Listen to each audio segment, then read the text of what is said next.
Hey you, yeah you, aren't you sick of this? I mean, don't you want more for your life? You're obviously not staying here for the money. That raise you got, that didn't even cover inflation. But don't worry, don't stress yourself out. There is a way out of this. I've made over $750,000 freelancing on a website called Upwork, and today I'm going to teach you everything I know about making money on Upwork so you can stop living paycheck to paycheck and finally, maybe escape this place. That sounds good to you? It does? Okay, great. Let's go ahead and get started. This isn't one of those boring tutorials on YouTube where you need 5 cups of coffee and a slap in the face to stay awake for. I've made this entire process into a video game with 5 levels, and after completing each level, you will earn an achievement. Well, look at that. You just earned your first achievement, Freelance Beginner. Okay, so the very first thing you need to do is find a freelance skill that has demand on Upwork, it's high paying, and most importantly, you actually enjoy doing it. Some days, you're not going to feel like doing anything because hey, you're not a robot. But it's important that most days, you really enjoy the work you're doing. You only get one life, so why waste it doing something that doesn't make you happy? And if you have no idea what you want to do with your life, don't worry, I've got you. I'm going to show you a great way that you can choose a freelance skill. Okay, first I recommend taking a look at this job categories and descriptions page on Upwork, and I'll throw a link to this page down below in the description for you. I personally love this because it shows all the main job categories and you can expand them to see all the individual skills and descriptions as well. For example, if you expand IT and networking, then you will see database administration, which is my main freelance skill. I recommend that you go through these and write down all the freelance skills that interest you. Okay, so do you have some skills written down now? You do? That's perfect. Now you need to identify the earning potential for each skill. What's the point of investing tons of time into learning a skill if it doesn't pay well? Here's exactly what I did when I had 0 jobs and $0 earned as a freelancer, just like a lot of you. So go to Upwork, change the drop down to talent, type in that first skill you wrote down, and then smash enter on your keyboard. In this example, we're looking for the top earning video editors on Upwork, so now we need to apply some filters so we can find them. Under talent type, select freelancers, leave the rate as default for now. For job success score, definitely use 90% and up. Select $10,000 and more for the earned amount, and I usually select 1,000 plus hours billed as well. You can also play around with advanced search when you're searching for specific keywords and titles. But now our goal is to find the highest earning video editor freelancers on Upwork. Now to do this, I went through the first 10 pages and saved 2 of the highest earning profiles so I can come back to them and reference them at any time I want. The first freelancer has made over $400,000 on Upwork, and the second freelancer has made over $100,000. There were so many video editors with 6-figure earnings on Upwork, like pages of them. And that's exactly what you need to be looking for. Skills that are in high demand and they also pay very well. So now you need to repeat these steps for the rest of the skills you wrote down and compare the results. When choosing a freelance skill, look for a great combination of demand, earning potential, and skill enjoyment. And if this is a new skill that you don't have yet, then again, don't worry baby, I've got you. Skillshare, DataCamp, and Pluralsight are all going to help you get started completely for free. Just be sure to use my links down below in the description. So did you choose a freelance skill? You did? Okay, well, you just earned the freelance skilled achievement. We are now I'm so sorry, please give me 1 second. I think there's a delivery at my door. Yes, let's go baby, it's finally here. Wow. I can't believe this iPhone is pre-owned. It honestly looks brand new. So I've been wanting to upgrade my old iPhone for a while now, but I've been putting it off due to the insane prices. Thanks to Swap Club's iPhone Swap, I was able to upgrade my old iPhone for a certified pre-owned iPhone 13. The shipping was free, it comes with a 90-day warranty, and it was the best price that I could find for an iPhone upgrade at up to 70% cheaper than retail. They even let you keep your current iPhone until you receive the swap iPhone, so you don't have to go a day without a phone. So after you receive the renewed iPhone and transfer your data, all you have to do is wipe your old iPhone and send it back to them in the same box using a prepaid label. The Swap Club will then repair your old iPhone and find it a new home with another customer, which I personally really like because it gives my old device a new life in the circular economy. It's also important to note that the iPhone Swap is not a battery replacement service and they do not sell iPhones. However, their pre-owned iPhones are guaranteed to have an 80% or better battery life. So if you're looking for a simpler and cheaper way to upgrade your iPhone, then click on the link in the description box below to get started. We are now ready to advance to level 2, build a portfolio. So before you create an Upwork profile, you really need at least 3 to 5 examples of your work. In fact, the two most important parts of your entire Upwork profile are your client reviews and examples of your work. If you're a new freelancer and you don't have any reviews or feedback yet, then you need to focus heavily on your portfolio. To win jobs on Upwork, clients need to know that you can deliver what they need. So you may be thinking, this sounds great, but I have no idea what to use as a work example. And I completely understand that.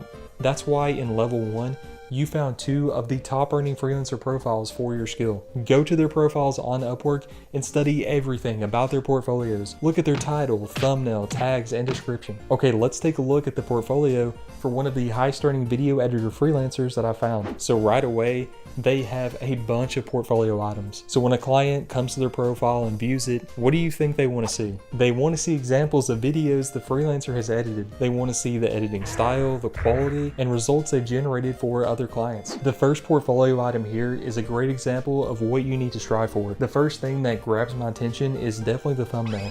They were able to help a YouTube channel gain over 1 million views and even placed a red circle around the view count. The title is also great, skyrocketing an influencer's YouTube channel. The images and videos are great because it directly shows the results they were able to get this client. You really need to focus on the client's needs and showcase what you can do for them. They also use relevant keywords, which is important for boosting your profile in the Upwork search algorithm. The same thing applies for the project description as well. It highlights on the results and also hits home on keywords that will help this freelancer rank higher in Upwork search. You don't need to reinvent the wheel. You can get so much inspiration from the most successful freelancers on Upwork. What they're doing is obviously working, and it can for you as well. Be sure to place the best examples of your work front and center that are most relevant to the types of projects that you're trying to win. And on that note, you just earned your next achievement, Goated Portfolio. Now that you have great examples of your work ready to go, it's time to create a winning Upwork profile. Let's start with the most critical and visible parts of your Upwork profile, which are your headshot, title, and description. So why are these the most important? It's because they show up in Upwork search results. When a client is browsing through search results, you honestly only have a few seconds to grab their attention. If they don't click on you, you don't win any jobs, and you certainly don't make any money. Starting with the headshot, just keep things simple and get inspiration from other freelancers. Make sure that you have good lighting, keep the background plain and simple, smile, and make sure that it's a zoomed in headshot. You really only want to include your head and the tops of your shoulders. Moving on to your title, now this can really make or break you. You want to stand out, but you also want to keep it simple because the ideal length for your title is around 10 words or less. First, think about what you want to rank for in search results. For a video editor, that would be video editor. Now you need to take it a step further and make it specific and unique as well. Okay, so if I wanted to create a video editor profile for myself, here's 2 examples of titles that I would use.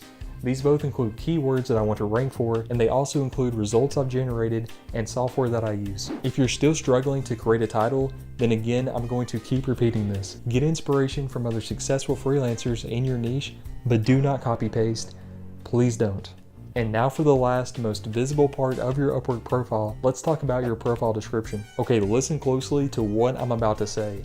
You need to remember this. The first 1 to 2 sentences of your description are extremely important to your success on Upwork. When a client is searching for freelancers to invite to their project, they can only see the first couple lines of your description. You need to make these powerful and honestly clickbaity.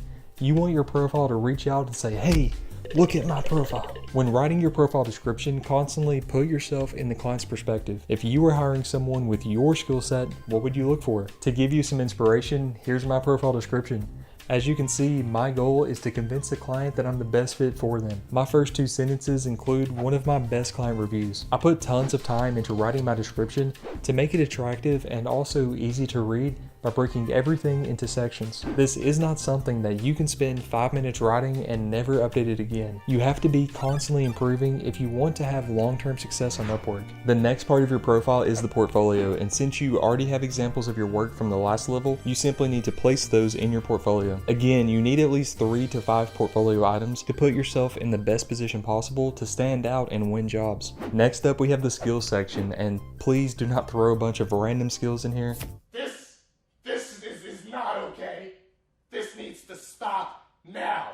These are way more important than you think, and they actually help with your profile SEO. Okay, so here's a pro tip if you still have no idea what skills to add. Go to Upwork and then search for jobs related to your skill. So for example, let's search for video editor. Under every job, you can see the required skills. These are skills added by the client saying, hey, I need freelancers with these skills. I can tell you I don't have money, but what I do have are a very particular set of skills. I recommend that you spend some time going through the results and writing down the skills that appear most often. Okay, do you remember when I said the two most important parts of your profile are client reviews and examples of your work? If so, then you're probably thinking, how am I supposed to have client reviews when I've never completed a job? At this point, I don't know why I have to keep saying this, but don't worry, I've got you. The next part of your profile is testimonials, which allows you to add reviews from people outside of Upwork. All you have to do is complete this simple form asking them to leave you a testimonial, and when you hit request testimonial, it sends them an email. You need to send these to people that you know 100% will leave you a great review. And this profile here is a great example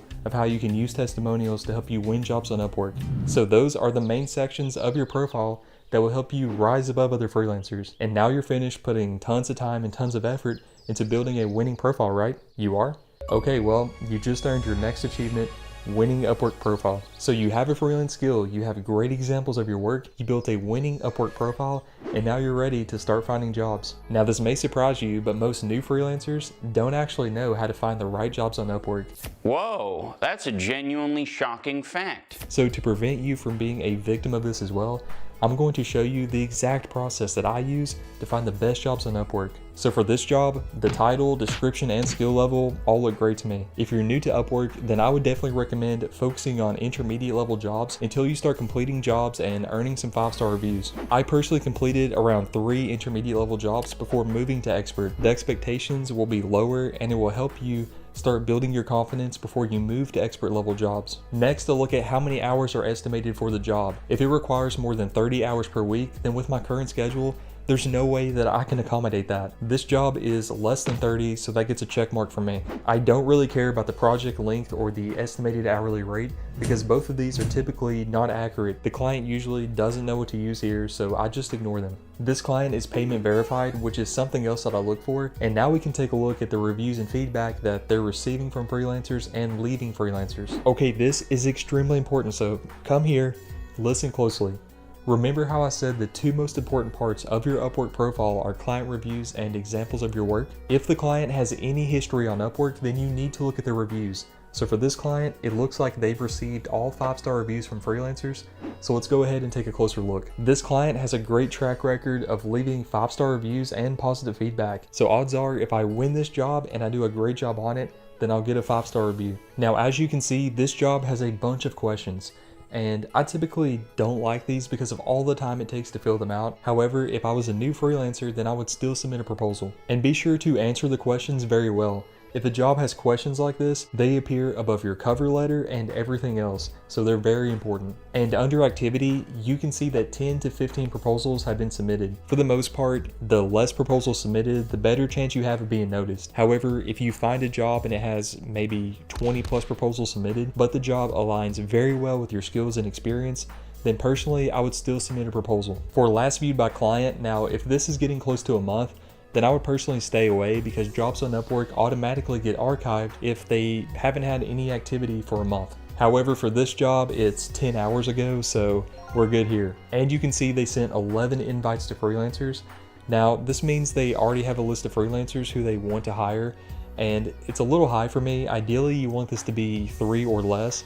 So for all the job details and everything about this job, that's the only thing that I have an issue with. But with that being said, if I really needed a job or I was a new freelancer, then I would still go ahead and submit a proposal because everything else looks great. Now, if you apply this same process when analyzing jobs on Upwork, then you will be ahead of 99% of freelancers who don't take the time to do this. If you're doing the same thing as everyone else, then you'll never be in the 1%. Go the extra mile, do the extra work. I promise it's worth it. So congrats, you just earned your next achievement.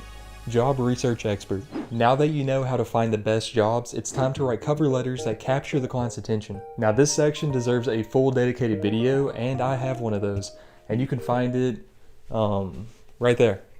So let's take a look at one that made me over $55,000 and I'll give you some expert vetted tips to help you write better cover letters. First, you need to capture the client's attention in your first sentence. Just like your profile description, the first 1 to 2 sentences of your cover letter is what the client sees first. Now this is very important because if the first sentence of your cover letter does not capture their attention, the rest of it doesn't matter. It's useless because they'll never see it. So most freelancers start their cover letters with a generic, "Hi, my name is Josh Burns. I have this many years of experience as blah, blah, blah." Don't do that. Or they come out in full desperation mode and beg for a job. It's time to stop. It's time to stop, okay? No more. One way that you can stand out is by using the client's name, which you can easily find if they have reviews from other freelancers. Then jump directly into the client's issue or problem. Mention or restate the problem and then give an example of your work that directly relates to their project. Now you can tell the client a little bit about yourself, but please keep it short. Now I want you to write something down real quick. Are you ready? Respect the client's time. Next, I usually tell the client what I can bring to their project. And these are not copied and pasted into every proposal. I customize these based on the job description, and you should as well. And most importantly, include a call to action. Now, I put mine at the end of my cover letter and basically just ask the client to schedule a quick 10-minute introduction call with me. And this works great because almost every time after a client agrees to the call, I get offered the job. And with that being said, you just earned the ultra rare against all odds achievement. I mean, look at that. That's one to be proud of. At the end of the day, you could follow every tip from this video and still struggle to make money on Upwork. So why is that? It's because I can't do the work for you. You have to put in the time and you have to put in the work that's required to become a successful freelancer. You may not be the smartest person or even the most naturally talented, but you can always outwork the competition. Thank you so much for watching. Have a great day. I'll see you in the next one.